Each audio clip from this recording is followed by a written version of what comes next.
تحصیل کے کھجونا واقع مدرسہ الفلاح میں دینی تعلیمی و تربیتی پروگرام کا انعقاد کیا گیا جس میں کثیر تعداد میں لوگوں نے شرکت کی۔ اس موقع پر علماء کرام نے اپنے بیانات کے ذریعے حاضرین کو دینی اور سائنسی تعلیم کی اہمیت سے روشناس کرایا۔ تقریب کا بنیادی مقصد معاشرے میں مذہبی بیداری پھیلانا اور علم کی اہمیت کو اجاگر کرنا تھا۔ مولانا احمد الیاس نعمانی نے اپنے روحانی اور اثر کلام سے لوگوں کو آگاہ کیا۔ انہوں نے قرآن و حدیث کی روشنی میں مذہبی اصولوں کے مطابق انسانی زندگی گزارنے پر زور دیا۔ مولانا نے کہا کہ دینی علم ہی وہ واحد راستہ ہے جو انسان کو گمراہی سے بچاتا ہے اور اسے حق کا راستہ دکھاتا ہے۔ اس کے بعد مولانا اکرام الدین ندوی نے اپنے علمی بیان کے ذریعے تعلیم کی اہمیت پر روشنی ڈالی۔ انہوں نے کہا کہ علم ایک نعمت ہے اور اس کا صحیح استعمال انسان کو بلندیوں پر لے جاتا ہے۔ ان کے بیان نے خاص طور پر نوجوانوں کو فکری ترقی کی ترغیب دی۔ مولانا محدث سلمان قاسمی ندوی نے اخلاقی بیان پیش کرتے ہوئے لوگوں کو اپنی زندگیوں میں مذہبی اقتدار کو شامل کرنے کا مشورہ دیا۔ انہوں نے اس بات پر زور دیا کہ دینی تعلیم اور پرورش کے بغیر معاشرے میں امن و خوشحالی ممکن نہیں۔ تقریب کے اختتام پر علماء کرام میں دینی کتب تقسیم کی گئیں۔ اس موقع پر مدرسہ کے ذمہ داران نے بارہا اس طرح کی تقریب منعقد کرنے کی ضرورت پر زور دیا۔ یہ پروگرام نہ صرف مذہبی بلکہ تعلیمی اور سماجی بیداری کی ایک بہترین مثال ثابت ہوا۔ پروگرام میں لوگوں کی کثیر تعداد میں شرکت نے اسے کامیاب بنایا۔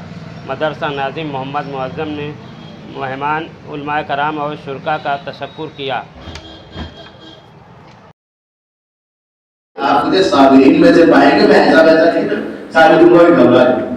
اس گھر کے اس ماحول میں بھی پچھلی نسل فکر کر رہی ہے کہ اگلی نسل دین کو جاننے والی اور دین کو چلنے والی۔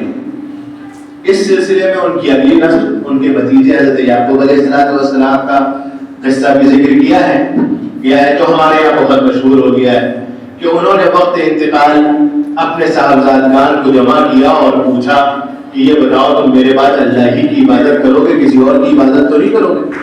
اب آپ سوچئے 3 پشتوں سے جس گھر میں نبوت چل رہی ہے، علم نہیں ہے، دینداری نہیں ہے، ہم لوگ کیا تو ذرا سا دین آ جاتا ہے تو ہم اپنے گھر کے سلسلے میں سمجھتے ہیں کہ ہم تو دیندار کرانے کے لوگ ہیں، زیادہ فکر کیے تو کم از کم ماہانہ کم از کم زیادہ جو ہے سال میں 3-4 آپ اجتماع منعقد کریے، نہیں تو کوشش یہ کریے کہ کم از کم مہینے میں ایک اجتماع ہو جس میں خواتین کا اجتماع ہو، اور اس کے لیے آپ کو پنڈال لگانے کی ضرورت نہیں، کسی کا گھر دیکھ لیجیے جو صحیح گھر ہو، کسی عالم صاحب جن پر آپ کو اعتبار جو اچھی گفتگو کرتے ہوں، جنت جہنم کی عورتیں بڑے نرم مزاج ہوتی ہیں، جنت جہنم کی گفتگو کرتے ہوں، آخرت کا ذکر کرتے ہوں، نماز کی تلقین کرتے ہوں، بچوں کی تربیت کیسے کی جائے اس کی تلقین کرتے ہوں، تو انشاءاللہ جو ہے آپ کو فائدہ ہوگا۔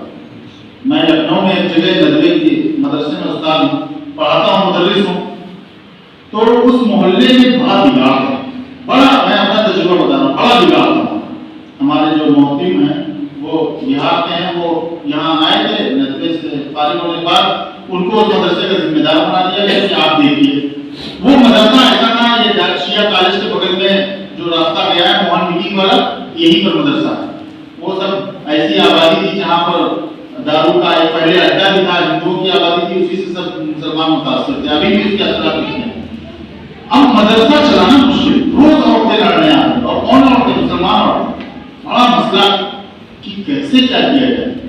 تو ان لوگوں نے کیا کام کیا، ایک کام کیا، انہوں نے ایک تدبیر نکالی، 2-4 لوگوں کو پہلے اپنا ہمنوا بنایا، اپنا قریبی بنایا، کھلا پلا کر محلے کے، اور ان کی خوب تعریف، عورتیں ذرا سا تعریف کر تو خوش بھی ہو جاتی، اور کہا کہ تم کو بہت دیندار اور جاننے والی ہو، اور پھر انہی کے گھر میں عورتوں کو، انہی سے کہا کہ آپ عورتوں کو بلا کے لاؤ۔ تھوڑی سی بے پردگی بھی ہوتی ہے شروع میں، لیکن دھیرے دھیرے پھر کام جب آپ کا بڑھ جائے گا تو ساری چیزیں انڈر میں آئیں گی۔ وہی ایک عورت جس کو تھوڑا سا ذمہ دار بنایا گیا، مدرسے میں آئی، تھوڑا سا اس کو ناشتہ واشتہ کرا دیا گیا اور کہا کہ یہ کرو، اجتماع قائم کریے، محلے اجتماع قائم کریے۔ اس نے وہاں پر کوشش کی، کئی عورتیں ایسی جنہوں نے اجتماع اپنے گھروں میں رکھا۔ اب عورتیں گھروں میں آنے لگی، ایک چٹنی کا ڈبہ بھی اس میں رکھا گیا کہ 5 روپیہ 10 روپیہ اس میں ڈالیے گا۔ ان اجتماعات سے میرے بھائیوں علماء دین اتنا فائدہ ہوا کہ اس محلے کی فضا بدل گئی، اور پھر مدرسہ آبادی میں ہے، مدرسے میں اور عورتوں کی طرف سے مطالبہ کیا گیا کہ ہفتے میں ایک دن مدرسے میں پروگرام ہونا چاہیے. تو طے کیا گیا اتوار کو، چونکہ اکثر اتوار کو لوگ خالی رہتے ہیں، بچے وغیرہ اسکول میں جاتے ہیں، سب جو اسکولوں میں پڑھتے ہیں، تو اتوار کے دن بلا ناغہ تقریباً سالوں سے 10 بجے صبح خواتین جمع ہو جاتی ہیں. ایک کمرہ ان کے لیے زینہ باہر سے خاص کر دیا گیا اس کمرے میں، اور کمرے کے باہر کھڑکی کھول دی جاتی ہے، کھڑکی کے بغل میں کرسی ڈال دی ہے، چھوٹا سا مائک لگا دیا گیا، اور مہندم صاحب جس کو چاہتے ہیں دے دیتے ہیں. 1 گھنٹہ تقریر مولانا صاحب کرتے ہیں، 45 منٹ تقریر کرتے ہیں، 15 منٹ سوال جواب ہوتے ہیں. اس اجتماع میں اچھی خاصی عورتیں آتی ہیں، اور الحمدللہ اتنی تبدیلی آئی کہ ان کے بچے مدرسے میں بھی پڑھنے لگے اور دیندار ہو گئے، مدرسے میں تعاون کرتی ہیں، سارے جھگڑے ختم ہو گئے. اور ان عورتوں نے آس پاس کے محلوں میں کام شروع کرایا. ایسا ایک نہیں 10ویں تجربہ. تو آپ اگر اپنے مدرسے کو مؤثر بنانا چاہتے ہیں، اپنے مکتب کو مؤثر بنانا چاہتے ہیں، اپنے آپ کو مؤثر بنانا چاہتے ہیں، تو خواتین پر کوشش کریے کہ خواتین آپ کے قابو میں آئیں. خواتین قابو میں کیسے آئیں گی؟ ان کو دینی رہنمائی آپ کی جانتے جانے، دین کے نہج پر، صحیح نہج پر کام کریے انشاءاللہ. جس میں ہم سب ایک جگہ اکٹھا ہو کر سماج اور معاشرے کی اصلاح کے تئیں فکر مند ہے، اور ہم سب کی یہ کوشش ہے کہ ہمارے درمیان سماج اور معاشرے کی اصلاح کا کیا کام کیا جا سکتا ہے اور کیسے کیا جا سکتا ہے. یہ ہماری اور آپ کی ذمہ داری ہے.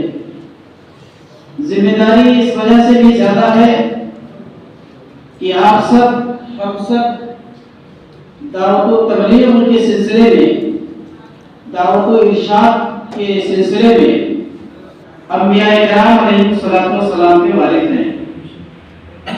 اور انبیاء کرام علیہ السلام کوئی دولت، ثروت، روپیہ، پیسہ اپنی وراثت میں چھوڑ کر نہیں جاتے، بلکہ وہ علم دین چھوڑ کر جاتے ہیں. اسی علم دین کی تبلیغ اور وہی علم دین کی اشاعت عوام اور خواص تک کیسے پہنچے، یہ ہماری ہمیشہ طرف ہونی چاہیے اور ہمیشہ یہی جذبہ رہنا چاہیے. اس لیے کہ یہی کار نبوت ہے، اس کی ذمہ داری آپ سب اور ہم سب اٹھائے ہوئے ہیں. اور یہ کوئی آسان کام نہیں ہے. ہر زمانے میں مشکل رہا ہے اور ہر زمانے میں یہ مشکل رہے گا. اس لیے کہ دعوت و تبلیغ کا کام، دوسروں کو دین کی طرف راغب و مائل کرنے کا کام بہرحال مشکل ترین ہے اور ہمیشہ اصلاح کا طالب بھی ہے. وہی نہج، وہی دھرا، وہی کام کا طریقہ جو آج سے بہت پہلے تھا، زمانے اور حالات کے اعتبار